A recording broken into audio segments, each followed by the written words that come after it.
Hi, welcome back to another TerranScapes episode. This episode's another question and answer segment. I haven't done one in a little while, but since I've been mentioning it, shocker, people have been submitting some questions, so we've got a few to go over today. But just before I get to those, I wanted to do a couple business things. First, the Composimold winner, Adam Riley, has not contacted me yet. Adam, you must contact me before I do the next giveaway, which will happen probably the middle of May. So if you don't get in touch with me before then, Mike at TerranScapes.com, and let me know what your address is, I will be contacting or mentioning the second person in the list. Two, I wanted to mention I had gotten a comment during my Patreon video asking about how my participation in Patreon would affect the YouTube channel. If you've had any concerns or questions about that, I put a letter, you know me, always willing to sacrifice brevity for detail, but there's a letter in the description there that talks in more depth about how I perceive my YouTube channel and where I see it going forward. So if that's something you're interested in, take a look at the Patreon description. Three. I want to thank a patron, actually. He's a patron of mine, and he saw that I was going to be looking to purchase a monitor for my camera, right? You can get a monitor, you stick it on top of your camera, it shows you a bunch of stuff. And he cued me in to the fact that I can use my laptop jacked into the camera with the Canon software, and I now have a monitor right here. Shows me my audio levels so I can check that. Lets me manipulate the camera remotely. Go figure. So I wanted to thank him for that profoundly. Not only did that save me, maybe $300, but it has accelerated my ability to tap into this as an option. So thank you so much. That's one of the things I love about my viewers is that I get so much help from them. So it's really nice to see that exchange happening. So I think it's probably time to get to the questions. There are several, so I'm going to try and be briefer. I think sometimes my videos are too long. It's probably a matter of opinion out there, but I'm going to try to learn. We'll all learn together. I'm going to try to learn to be more succinct. Wish me luck. Inigo. It's I-N-I-G-O. So if I've mispronounced your name, forgive me.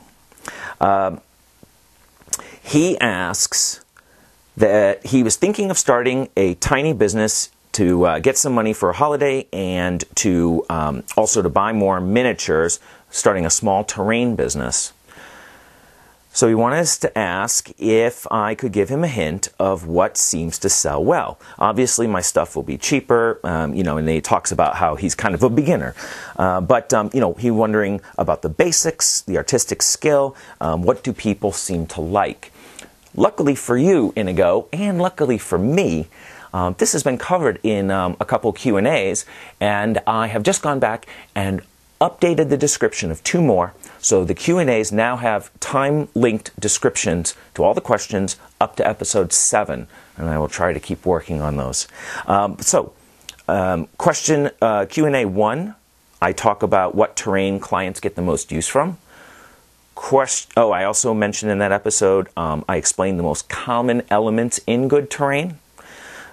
Q&A number 2, I talk about what pieces of terrain you should start out making, what are good starting pieces. And Q&A number 5, I talk about the materials and equipment needed to start a terrain business. So go check those out. They're all annotated in the description as to where those segments are, and let me know if those are helpful. And if you have questions beyond those, of course, submit another one to the Q&A. Let's see here. Cursor. Kevin asks, oh God, here we go. Kevin mentions he likes George when he pops in. I tend to not coerce George to show up in the videos, so it's more a matter of when he's around, he's around. So I think people sometimes would like to see him more, but I feel like it's more natural if he just does his thing. Anyway, his question deals with starting a terrain business, another question, and he asks me specifically, because he feels like he has a niche that will work, how do I calculate, or what is a good guideline to follow when charging a price for materials and labor? I'm terrible at this. Can I just say that? I'm really bad. I've mentioned I fall prey to the planning fallacy, which is bid too low, estimate too soon and when you can deliver, as a goal to try to create customer satisfaction or, bring in a bid or whatnot. Plus, I'm plagued by the fact that every time I put a price up for something, the next time I do it, I spend more time on it because I'm adding more details, I'm changing it up, I haven't done a piece the same. I can't even remember how long. So I have a constantly increasing or varying amount of time I'm investing in a piece, and so my prices never quite match. So I'm really bad at that. In fact, I'm going to be making some changes to how TerranScapes works to try to help me with that coming soon. I'll announce more about that later. So what's my best advice? I said I'd be succinct. A, figure out what you think your time is worth per hour. B, adjust that to your level of quality. So look out there and see, what quality is out there. And, if you're above, you probably can't get, you could get, maybe more than $40 an hour. If you're just starting out and your stuff is not stellar, maybe 8, 10, it's a struggle being an artist. And then two, the material prices are usually quite low compared to the actual labor. I always figure material costs are about 10% of what I charge, sometimes less, because the materials are really inexpensive compared to the vast amount of time it takes to assemble it. So I don't worry too much about material prices, and they're easy to build in once you start creating some things. But the labor will be the trick, and I'm not good at judging that. So, in fact, remember I said recently, I don't know if you follow all my videos, I've given up trying to estimate when I'll get things done. I can't tell. So, sorry, Kevin, I don't have a better answer for you. Good luck with that. In fact, I just asked somebody, I've never done this before, I just asked somebody in the terrain market who I respect a lot, if he could help me with this. So, we're all struggling with that. Well, hopefully, not everybody, because I'd like to learn from somebody, but it's not easy to do, and especially if you're not in the business world. I'm sort of, now I guess I'm in the art world, and I never took business classes, and it shows. So, next question comes from Gerard. He says he's not French, he's Dutch, and that means I have no idea how to put a Dutch accent on Gerard. Sorry, Gerard. Let's see here. He is, let me see, whoops, wait a minute. Oh, got it. He is asking, when I started doing the new styrene edges for my modular boards, and I have the die cutter, which I promise I will talk about in the future, just a lot going on, and I want to learn more about it before I talk to you guys about it, so I have an assortment of information to actually tell you, and I haven't had a lot of time to play with it. In any case, Mr. Succinct, I cut a template for the rivers so that they have a fixed contour. And he's commenting that when I carve my rivers, it looks like I'm making a carve in one pass. He has been practicing with the Hotwire Foam Factory Freehand Router. Now, way in the back, I talk about some of the Hotwire Foam Factory tools, and I talk about that tool. So if you were interested in a review of that, forgive the quality of that video, but the information is still solid. It has a flexible wire that's stiff, so you can shape it and get whatever shape you want. And so he's suspecting, rightly so, that I shape that blade to match the contour of the cutout in the styrene, and then I can cut through the foam and start and end it with a very similar matching shape. How do I bend that wire to get that shape? I just bend it. I know that sounds terrible. What I do is you can do two things, all right? You can bend the wire think of it, it's a V, right? Like all hot wire cutters, or maybe like a U, depending on which one you have. With the freehand router, it's more like a V, and these can go in and out, and then you have your wire. So when you go into each other, right, the wire bows, and if you pull them apart, the wire will go back, closer to straight. So you do two things. You can shape the wire as best you can to whatever contour you want, put it on, on a template. Then you can tweak that bend or adjust the arm width to help make the bow fit as well as you can. My wire does not match the template exactly. It's pretty close though, and I have to reset it every time I do the carve because it's never quite right.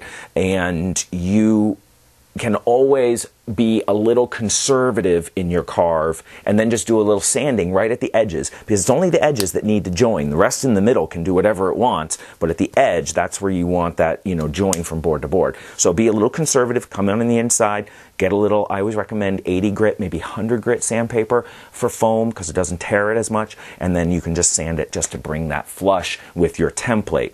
Cut a template out of hardboard, stick it up against the foam. You can, draw a line to guide you when you're setting up your wire, and after you're done cutting, put your template back up against it, and then you can sand right to the template. So that's what I would recommend. And it shouldn't be a lot of touch-up. He does say, get minor variances which require quite a bit of touching up. I've got it to work semi-successfully, but he'd want to achieve higher quality with less headaches. I also, once I get a blade pretty right, I save it and I set it aside. So I have a handful of the stiff blades, and each one has been shaped to various things, but they're not always labeled, but I can kind of figure it out when I start trying to set stuff up. But that's another way, right? Once you figure it out and you've got it right, set it aside, and it'll be almost ready every time you pick it up. So that should help as well. Play with it. It takes me sometimes quite a while to get a contour right. Next question comes from Jody. Jody is Joti from Belgium. I really like the international world that I'm participating in. It's fun. So he asks, he's been building a lot of terrain for the last year, and one of the questions I have is the use of snow flock and terrain and how to seal it. So he was mentioning in his question that he has been using the GW, wait a minute, let me double check, PVA glue, an Army Painter's snow flock. So he's mixing that up and applying that as a little bit runny so he can kind of shape it, and then sprinkling some flock on top, snow flock, and then wondering, should you seal it more at that point? Will that be durable enough? I think that the sprinkled on snow is going to rub off pretty easily, but the PVA snow glue mix is going to be rock hard. So if you want that fluffy look on the outside from sprinkling on the snow, that is going to be a delicate sealing procedure. I find snow is not very easy to seal because it's pretty hydrophobic. It doesn't like water to get into it. So adding a drop of dish detergent, that's what I always, most commonly recommend. I use Jet Dry because I know it, and it's just, anyway, it doesn't suds up and all that. So add a drop of some kind of surfactant to your water, make a very dilute PVA mix, and then very gently wash your snow with that so that you don't wash off the snow. That's the trick, and especially if it's not stuck to that glue very well. I would try that. And in fact, if you do that really gently and then sprinkle some more snow on top, wherever that meets, some might brush off, but what's underneath should stay. Do a test piece, let it dry, rub it off, see if you need to add more PVA to the mix. Try the amount of water that you add. When I do a large area, I use a super fine mister, and I just super fine mist it. Like it's barely wet. And I do that like 6 times to get it sealed, because if I put it on too heavy, well, I sprinkle snow, so it's not even glued down. But you know, it's very hard to get it to seal that way, especially. Yeah, so try that. Always PVA and water. Sometimes a good general ratio is 15:1 parts of water to PVA. Add a drop of a surfactant and adjust that ratio as you need. Next question comes from Simon. Simon asks, I wanted to make a stone slab board for Blood Bowl, a bit like the picture below. And I will put the picture right here. And he wants to know, what's the best way of making that slabbed effect? Simon, those were all done with, brain fry for a second there, Herstart molds. The Fieldstone, there's the cracked floor mold. If you go to his site, you will see there is a floor mold section, and he has a variety of molds to make floors. The floors are the easiest to cast of all of the pieces, of all the molds that he has. No crazy undercuts, a lot of uniform surface, and that is how that floor was made. Now, if you want to make it in another way, that's a more complicated question, and you'll have to send me another question and answer if the Herstart isn't what you're looking for. But check out the Herstart site, not only to see the molds that he has available, but also to see the tips and tricks that he uses to finish them, whether it be painting, how to cast them properly. Lots of information there. Spend a while in the tips and tricks section. It's worthy of your time, and I've been mentioning him in the past. And if you're a longtime viewer and you haven't been to Herstarts yet to take a look at some of those, shame on you. Go and take a look. There's something there that will help you, I promise you. I've never scolded my viewers before. Go take a look. All right. Oops, wait a minute. Let's see here. Rachel asks, I am trying to make a diorama, and I have found several of your videos that have been helpful. I'm a little stuck, though, and I was wondering if I could get some advice. I am sure you get tons of questions, so I wait for a response before explaining what I am trying to do.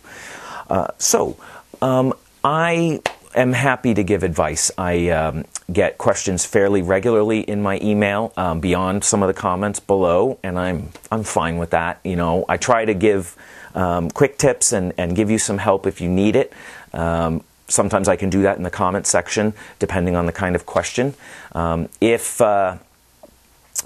it's a elaborate question, you know, having some maybe reference photo, I want to make something like this, would help me to guide you more efficiently for me.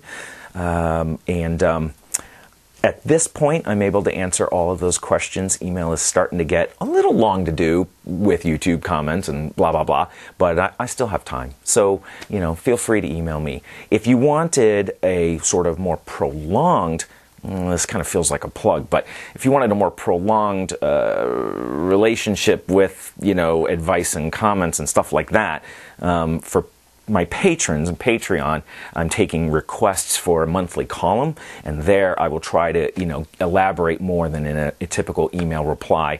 But there's, you know, I'd be happy to just take an email and give you my thoughts. I have a hard time not sharing information. It's you know, it's flattering that people ask you for help, and when you flatter me, I'm eager to reciprocate. Catherine, last question, I believe. Catherine asks, what products and techniques do you recommend for beginners, such as myself? I'd like to make dioramas and settings for action figures. Well, again, Catherine, I have quite a few tips in my question and answer segment 5. I talk about materials and equipment to start a terrain business. Same if you're just going to work on stuff. I talk about how I paint my soil. I talk about how I choose colors for rocks. I talk about how to capture rock texture from outside if you wanted to make your own molds, and I probably talk about other molds that are available. And I also talk about some of the flock and grass tufts that I use in that episode. I don't know, I haven't done all the Q&As, so I don't know what's in 8 or 9 yet, so I may talk about it more in those. But if you look at those, and you have some more specific questions about a technique that I didn't talk about, send me another Q&A, and we'll do it again in the next episode. And now that I'm remembering to remind people, I think these will be a little more regular. I hope. So, I'm going to wrap it up because I'm already longer, but I don't think I could shorten that anymore, at least not for me. I do want to mention, however, that I have the next video, which I may shoot tonight right after this, is going to be an extensive look at products for barbed wire and razor wire, brass etched. I have recently purchased 5 different brands to compare. So if you're interested in razor wire, stay tuned to the channel for that. And I should also say, it seems like it's been a long time since I've actually shown you terrain I've done. That's not good. Not for you and not for me, because it means I haven't finished stuff. But I have a huge board set. Well, I did show you the oceans. I have a huge board set that I'm just finishing today, and it has a lot of new techniques on it, a lot of new plants, a new vision for myself on how I'd like them to look uniformly, and of course they have the new styrene edges and all of that. So stay tuned to the channel for that, and that will be coming out very soon at the beginning of May. I just need to wrap up a couple pieces, and then I'll start showing those while I wrap up the ocean boards.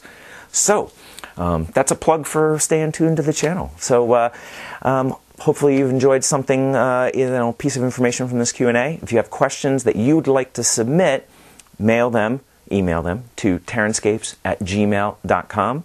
I take them as a first come, first serve. I tried to catch up here, though I got them all out because some people were waiting a long time. Submit that. Once I have, say, 4 or 5, then I will queue them up for another question and answer episode. So thank you once again for joining me. I really appreciate it. And I'll be back with another TerranScapes video.